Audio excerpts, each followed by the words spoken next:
following program was provided by an independent producer solely responsible for its content. The opinions expressed do not necessarily represent the views of this station, its staff, board of directors, or underwriters. Hello, I'm Carl Seidel, host of The People's View, sponsored by the Nashua City Republican Committee.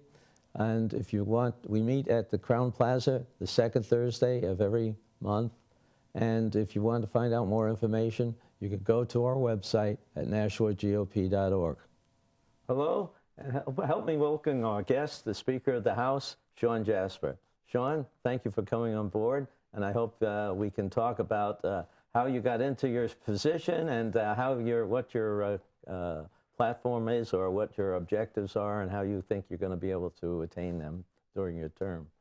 So. Well, thank you, Carl. I'm glad to be here and glad to talk about the subjects that are of interest to your viewers. Yeah, well, I think we're in a neighborhood community, and this show goes on to YouTube too, so we can talk to everybody in the whole state. Great. Okay. You got into this position a little bit different than normally, and I was wondering if you thought that way through from the beginning, or did you do something at the last minute? Well, you know, it did sort of start right after the caucus, and frankly, there were a number of people who said they were concerned that Bill O'Brien would not be able to get the nomination, and of course, there were a number of us who were concerned that perhaps that might lead to people who were dissatisfied seeing actually a Democrat elected to the House. So I reached out to people who I thought that former Speaker O'Brien should be reaching out to, who I felt intuitively probably were not inclined to vote for him. And as we saw, there were a number of people who were not. And as I had said, my name was not going in on the first ballot. A number of people encouraged me to put my name in on the first ballot, and I said absolutely not. I never asked anyone not to vote for former Speaker O'Brien, and I never actually asked anyone, including the people who made my nominating speeches, to vote for me. So it was just, let's see what happens. And you know, quite frankly, I think that former Speaker O'Brien had the votes after the first caucus and would have been elected Speaker had he not tried to change the rules to have that open vote. I see. You think that at the last minute that sort of wiped it out? There's because no question. it was close in the caucus. The vote was only four apart. There were only it was only 4 apart in the caucus, and ultimately on the first vote he also, I believe, failed by, was it 4 or 5? It was 4 votes again. Yeah, and so. Wasn't his lucky number. Yeah, no, it wasn't. So that's the time you decided to go in well, about that? Yeah, earlier on I had said, within, you know, only really a week, 2 weeks before, that if we get to that point, my name would go in. But I really, you know, I always have a plan A and a plan B. Plan A was real easy. My name wasn't even going to be entered into nomination. And, you know, I had fully expected it was not going to be, and fully expected that Bill O'Brien would be elected Speaker. But he made what I consider to be a tactical error. Well, I don't want to dwell on this much longer. I wanted to get into something else, but the one question I had is, do you see you operating or having radically different objectives than Bill would have had? Well, I don't believe so at all, and I think that's the interesting thing in a lot of this. And of course, what we did right from the beginning was reach out to the caucus and have the caucus set the agenda. You know, we have 8 primary goals, areas that the caucus feels are important to advance the Republican agenda, and so we're going to work on that. Now, how each particular bill falls into that is of course the trick. It's easier to have an agenda, and then we've got to look at the bills and how they actually operate, because the devil is in the detail, and I've always been a detail person. I always look at legislation and take it to its logical conclusion, and sometimes what people intend a piece of legislation to do can have totally different results, and so they can say, but this was a good piece of legislation. I can say, well, the concept was but the end result might not have been. And so that's how I look at legislation, and that's what we're going to do. That's what we're doing now, is getting down into the weeds of the bills that are being heard in committee. I had found that out quickly when I was first elected too, that some of those things are really garbage. Well, yeah, and and that's the advantage, probably the only advantage of being in the minority, because when you are in the minority, you don't actually have to worry about things becoming law. So you have the advantage of being able to vote for them, knowing that they're not going to go anyplace. Right. Now we have to worry about how we responsibly craft the budget and how we make sure that laws that go into effect are going to have the results we hope them to have. You said you have 8 primary objectives. Can you? Well, I don't have through? those memorized, but there's a balanced budget with Right, no new taxes. There are trying to get down energy costs. I've had a lot of meetings the last couple of weeks trying to get my arms around the issues that are driving the energy costs, what we can do to try to bring those down for the consumer and for the businesses, so we can bring more business into the state. Lowering business taxes over the long term. How do we do that? Good quality education, not having the feds or the state mandate to the locals the education program. And so those are some of the things. And frankly, I just don't have the others on the top of my head. There's a lot of things that are going on. That one interesting comment, I was at the economic talks yesterday and today, and one comment from one of the gentlemen that presented said that energy costs are not that important. Now, I can't find that. Did you hear that? Yeah, no, I have not heard that from anyone else. And of course, we're looking at some pretty dramatic rate increases that are being proposed, where right now PS&H is, of our power suppliers, the most expensive, but when we make it through the rate increases, they're going to be cheaper than the other providers, because there are some very dramatic increases. Now, those were led by or caused by the energy prices from last season. Now we're seeing some energy prices come down, but one of the big driving factors is the lack of energy. Yeah.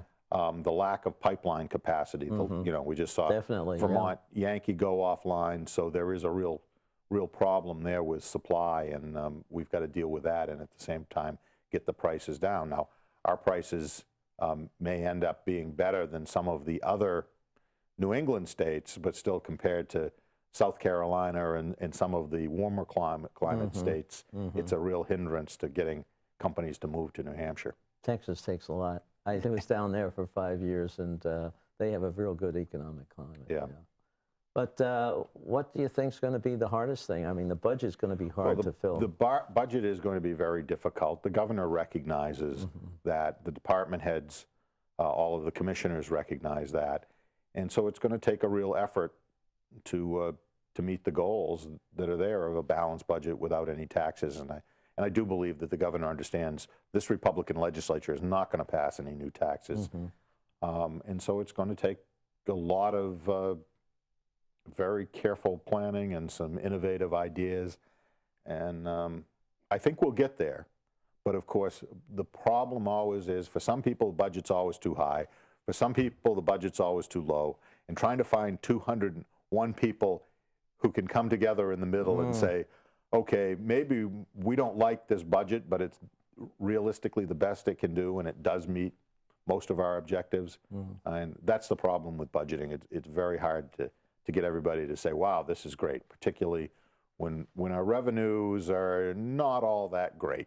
Well, the revenues in a whole are on line, but there are some that are lower than. But they're still not on target. We had a good month in December, and frankly, a lot of that was probably driven in one area in particular by what went on with Market Basket and all that, all of that family squabble, and how that brought in some revenue to the state. So there was some money certainly that came in that helped in December. So, well, I like to see our employees go to the support of some efficiencies that we can put together. And they are working on that constantly. We are doing a lot more with a lot less employees. There are a lot less employees in state government than there were, 7 or 8 years ago. I don't have the number off the top of my head, but it's not, you know, merely in the hundreds. It's over 1,000 less state employees. And of course, we still have a growing population, thankfully not as rapidly as it was, but we are doing more with less employees, and it's a challenge. Well, I know, yeah, that's something that I worked with, well, the Business Caucus was involved with a lot of work with some of the agencies on trying to develop some easier way of meeting the regulations, because there were a lot of things that there was small businesses felt they were being penalized too easily, you know. And that's something that we're focused on as well. I hope to be able to get together a working group of business owners and talk about what are those things. And we've talked to the chambers about them. We'll be doing more of that. What are the things that are hindering businesses, and what are the things that seem to end up being useless paperwork, a useless waste of resources? We really need to get into that, and I think that's something that we will do, and I hope we'll have some legislation out next year that will deal with some of those issues. You've talked to the governor a lot, I assume, that you know, trying to see what they're interested in pushing through for legislation, as well as what the Republican agenda We is. haven't talked about legislation per se. We've talked about the budget, and one of the things that we have stressed with her, and she has agreed to get the budget to us a little earlier rather than later. That's going to be helpful. Her deadline is February 15th, which is a Sunday. The next day is actually a holiday, I believe. And so we're going to get it probably the Thursday before. It's only a few days, but it may really give you equal a weekend to look at. Yeah, a lot more time in the long run than it may appear, which is going to be important to House Finance, because they're the ones that really do the work on the details of the budget when it comes to the legislature. And so she's working with us there. You know, she, as I said, she recognizes that, you know, we don't, have a lot of flexibility money-wise, but she's committed to a balanced budget. You know, will she have any new ideas for revenue in there? I have no idea, but certainly that's not something that the House is interested in. We have a recovering economy, but it's not a great economy right now. You know, from my business, I'm back to the income levels that I was in 2008. You know, it's taken that long to get back there, but yet my energy prices are higher. You know, Overhead.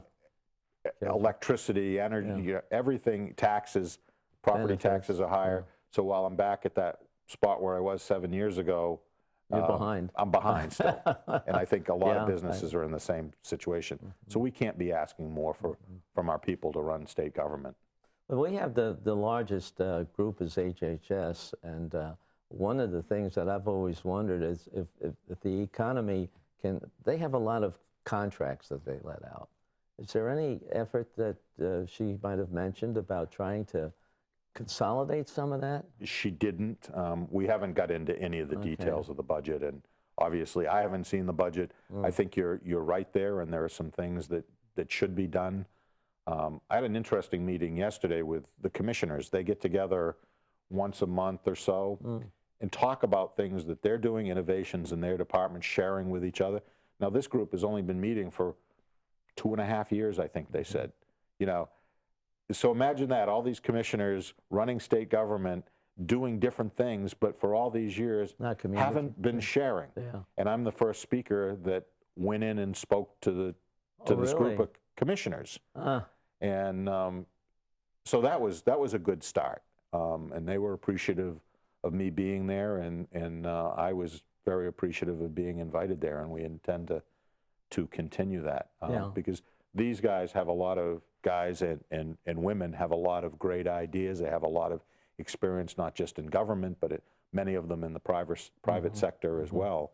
And they are working hard for the people of the state of New Hampshire. Well, in 2012, that's when we got involved with a lot of the people at these different agencies through the business committee or whatever we called it, a caucus, I guess. And they said that they were going to be doing something like this, and I'm glad to see they're sharing ideas. I don't know if you remember the program that the judicial people put in, the central phone bank up in Concord instead of having one at every court place. And the results of that were astounding, and it really happened very quickly. And they were trading ideas amongst themselves so that they operate now, I believe, a lot more efficiently. And I'd like to see, you know, I think that's what can come out of this. Absolutely. And the one-stop shop was the other thing. Is that progressing, where we're going to have a place where anybody who wants to start a business can go to find out all the things that he has to do with the government? I haven't heard about that recently. I certainly hope so. I know that many municipalities are working on that. Hudson is, you know, we've consolidated our permitting so that you don't have to run here and there and everywhere. And the same should be true there. And so I think that's an idea that just makes sense and would be long overdue. Sometimes you just have to sell these things, you know, and get people thinking about it, and then all of a sudden they'll jump on it. I understand that our statewide contracts now are being used much more by the different municipalities who can share that, and everybody gets a better price. Exactly. I know the town of Hudson has participated in many of those things. Although sometimes, quite frankly, you've got to check, because sometimes the state bid on something is still higher than you can do with somebody else, because they may be running a special. So you have to check that constantly. Yeah. Because the state bids go out at one particular time. They've got to be good for a year, and certain things change. And so, you know, we've always got to think outside of the box, and we've always got to be looking. But that's what, you got to look at, just like you're managing your own business or your own family pocketbook. You have to look for where the sales are, and where you can get something a little bit cheaper or a better service. Exactly. So, but it looks like you're getting off to a good start. Do you see any problems in the next couple of weeks or months? No, I don't. I mean, the thing is, we have a great staff at the State House. A lot of people who have been there for a long time really want to make the process work. I was very fortunate in hiring Terry Poff to become my chief of staff. He's worked under Gene Chandler. He knows the people. He knows the system. Doing a great job there. You know, we've got a great new House clerk who has experience, having served as the assistant clerk. I've got many senior chairs and vice chairs, people who know how things work, and we're off to the races. And unfortunately, the only clog in the system has been a lot of bills didn't get out as quickly as they should have. We're looking to see why senior members like you and I, who may have filed legislation in September, why our bills weren't ready to be signed off on the day after the election. Everything sort of built up to the last couple of weeks, and we've got to figure out how to fix that, because the bills are still coming. They're all signed off on, but they're still coming out, and that's slowing things down. There was a log jam in there. I know. We don't know why, and we've got to figure that one out and improve that system, because that's obviously, we should have had a lot more hearings going on by now than we have. Well, how many total bills are there? There's 650 and change that's not bad. in the House, and another 200 and something in the Senate. I think we're just over 900 total. Okay, because I think it was well over 1,000 when I in 2012. I've been in sessions where we've had 1,500. Oh, really? Yeah. So this is a pretty light load. Yeah. And that's good. But I would have liked to have seen us hit the committee hearings a little bit quicker. Are there any real complicated ones in there? Well, there are always complicated bills. Because there's been so much going on, I've just started looking at the bills as they've been being heard. So I haven't seen anything with a great deal of complex issues, but I know there will be. Yeah. Well, one of the things that I noticed, just looking through it to see whether I wanted to support anything, was there's a lot of bills on this redress thing, and I was wondering what your opinion is on those bills. Well, unfortunately, the problem that people have of redress of grievances, most of them end up being issues that were litigated in divorce court, and people are unhappy about that. There's nothing that the legislature can do about that except change the law going forward. People who are coming in complaining about what they feel are bad decisions in divorce court, there's nothing for us to do. I served on that when it was a committee way back in 2010, I guess it was. And I thought most of the people just want to get somebody to pay attention to what happened to them so it doesn't happen to the next person. And unfortunately, that's not the right format to do that, because those records ended up being sealed by court order at that committee, because things got so personal. They delved into issues that, you know, dealing with their spouses, with their kids, and it should be about the process. What can we do to change the process? So what I've said to everybody who's concerned about that is talk to your legislator.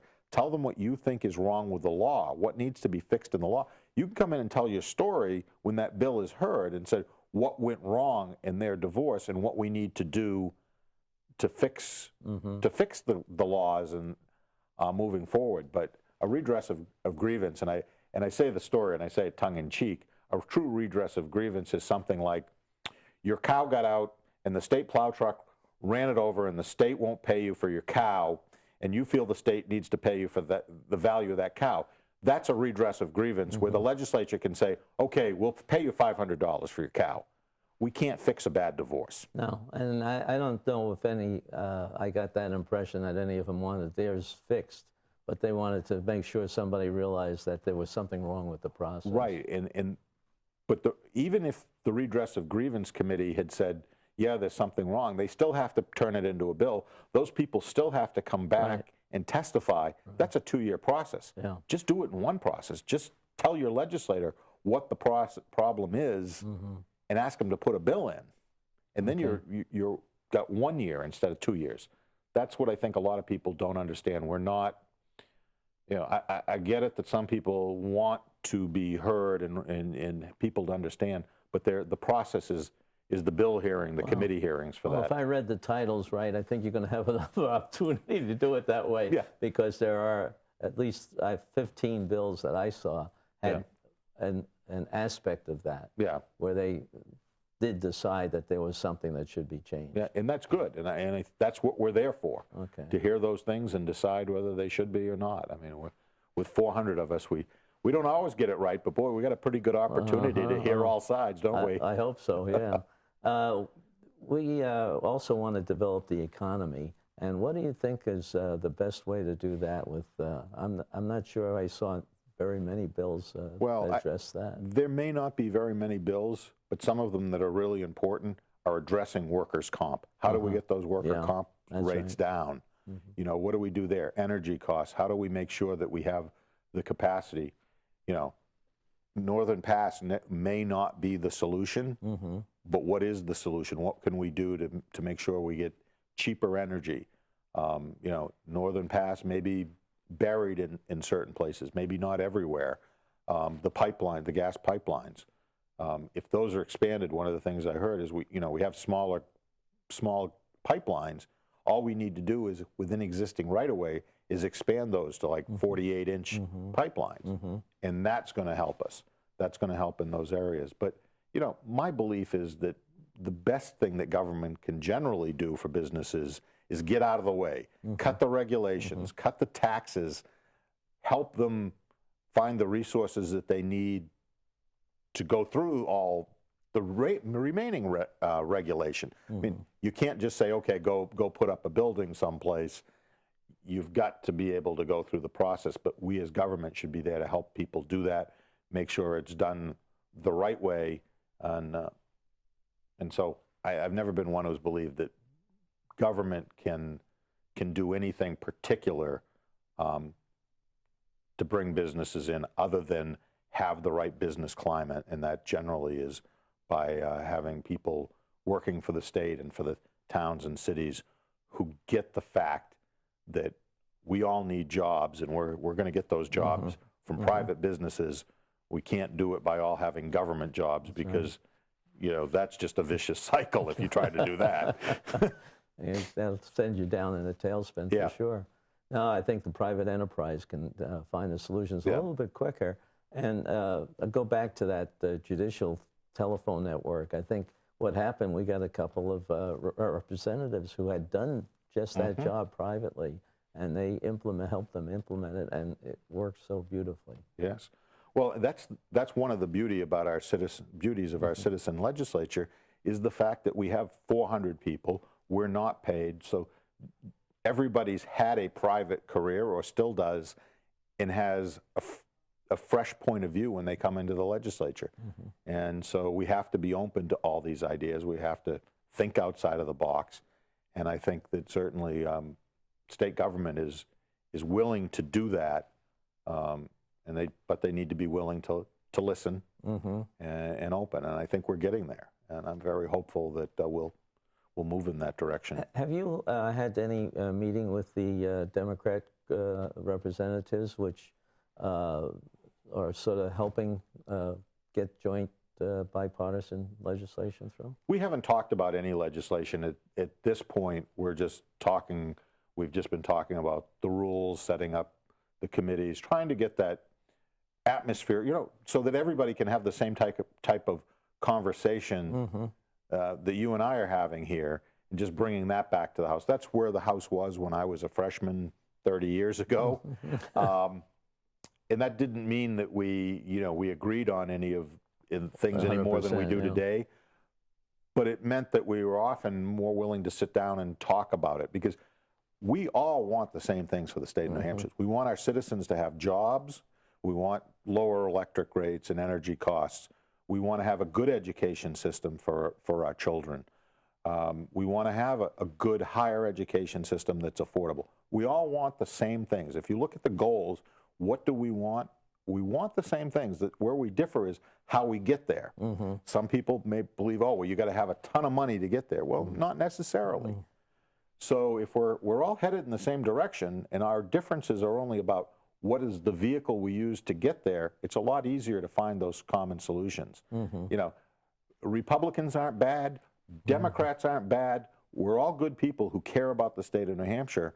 We just differ on a lot of policy, and we've got to try to recognize, particularly with the Democratic governor, that we're going to have to work together if we want to reach those solutions. If all we want to do is pontificate and make our points, well, that may be politically wonderful, but what does it do for the average citizen in the state of New Hampshire? Absolutely nothing.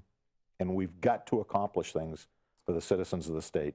Well, Shawn, it's been wonderful talking to you, and we've run out of time, believe it or not. So we're going to have you back again later on after we get a couple of months under our belt, and we'll see what's happening as we start looking at the Senate bills in the House.